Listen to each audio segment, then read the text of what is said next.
Have you ever wondered how a simple dinner plan could shatter everything you thought was certain about your relationship? If this is your first time here, welcome to the channel. Don't forget to hit subscribe and share this story with someone who might need to hear it. Also, let me know in the comments where you're watching from. I read every single one. Now settle in, because this story changes everything. Ethan Maxwell always thought he understood Marissa better than anyone else. They had been married for 6 years, and in that time they had weathered storms together. Money struggles, family drama, career setbacks, but somehow they'd always found their way back to each other. He could still remember the day he proposed. Her face lit up in a way he'd never seen before, like the whole world had fallen into place. They had dreams, plans, a future they were building together. Or so he believed. One quiet Thursday evening, as they sat across from each other at the kitchen table with the soft hum of the ceiling fan above, Marissa casually dropped a sentence that sent everything spiraling. "I've got dinner with a colleague on Friday," she said, her tone as light as if she were commenting on the weather. Ethan blinked, waiting for more. A name, maybe. Quick laugh, a reason, some context. But nothing came. She reached calmly for her glass of water, took a sip, and kept her eyes fixed on her plate. At first, Ethan tried to brush it off. Maybe he'd misheard her. Maybe it was a joke. But her deliberate avoidance of his gaze, the way her fork moved steadily through her salad, told him otherwise. A cold knot tightened in his chest. "Come again?" he asked, keeping his voice steady. Finally she met his eyes, her look unreadable. Too practiced, too calm. That's when Ethan knew. She had planned this. She had rehearsed this.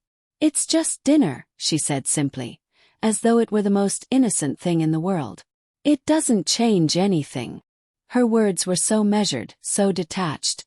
It was like she was reciting lines from a script she didn't believe in.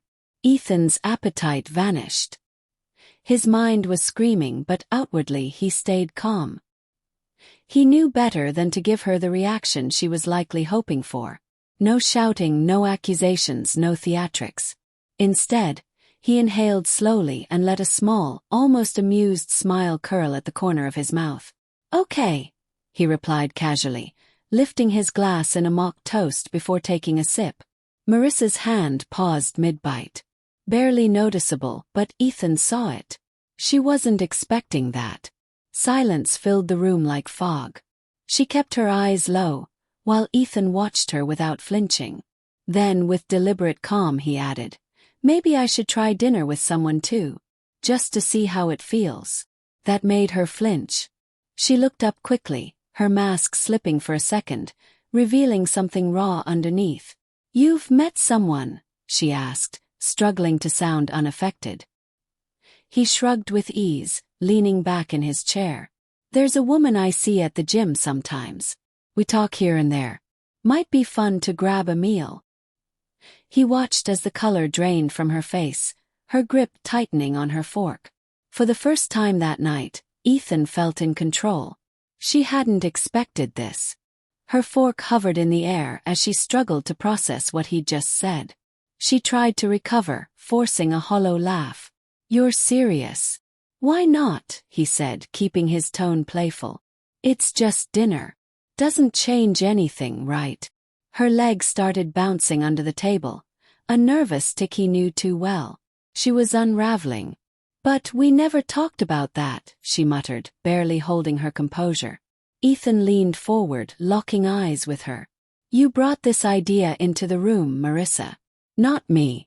Her lips parted, but no words came out. He didn't need her to say anything more. He had already seen it. The flash of panic, the sudden realization that she had grossly miscalculated. And just like that, the dynamic between them shifted. In the days that followed, Ethan played it cool. He didn't mention her dinner plans again. He went to work, came home at the usual time, but something about him had changed. He seemed lighter, more focused, almost amused by everything around him. Marissa noticed. At first she thought it was an act. But he didn't drop it. In fact, he became even more unpredictable. Then came the morning that broke her. She was sipping her coffee when she spotted him adjusting his shirt in the mirror. smoothing his collar, fixing his hair, checking his reflection with a faint, satisfied smile. Her heart skipped. And then he glanced at his phone and smiled. That image stayed with her all day. That evening, unable to contain herself, she made a casual remark while they watched TV. "You've been in a really good mood lately," she said, keeping her voice light. Ethan didn't even look at her. He kept his eyes on the screen, the faintest smirk on his face. "Yeah," he replied. She tried again, tilting her head. "You've been busy." This time he turned, his gaze sharp and knowing. "I've just been managing my time better." His words hit her like ice. Marissa grew restless. She began watching him. Every move, every text, every late-night workout. Then, on the same Friday she had originally planned her harmless dinner, Ethan casually announced over breakfast, "I'm heading out tonight." Marissa froze mid-sip. "Oh," he smiled faintly. "Going to dinner with that gym friend I mentioned." Her stomach dropped. She wanted to speak, to stop him, but no words came. Later that night, she never even left for her own dinner plans. She ignored the coworkers' messages. Instead, she sat alone, glued to the front door, waiting for him to return. But he didn't. Not until after 3 a.m. When Ethan finally walked in, calm and composed, she was still on the couch, eyes hollow, heart racing. "How was it?" she whispered. He took off his jacket, tossing it aside like it weighed nothing. "It was fine," he said, his voice devoid of emotion. She felt like the wind had been knocked out of her. He didn't elaborate. He didn't show guilt. He didn't ask about her. Without another word, he walked to their bedroom and closed the door. Marissa was left alone, staring at nothing, realizing she had lost something far greater than she'd ever imagined. Morning came, and with it a new terror. She stumbled into the kitchen, desperate to speak, to fix it. Ethan was there already, calmly sipping his coffee and scrolling on his phone like everything was perfectly normal. "You got in late," she mumbled. "Yeah," he replied, eyes never leaving his screen. "Ethan," she said, her voice breaking. What are we doing here?" This time he looked at her. His stare was ice cold.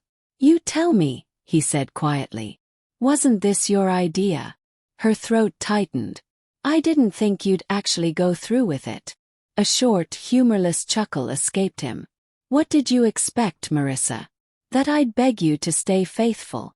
She opened her mouth, but he cut her off. "I've been thinking about this a lot," he continued, his voice calm and sharp. "About what it really means that you even suggested this." Tears welled in her eyes. "I've made a mistake, Ethan," she admitted, voice shaking. He didn't blink. He didn't soften. Instead, he finished his coffee, stood up, and washed his cup without a word.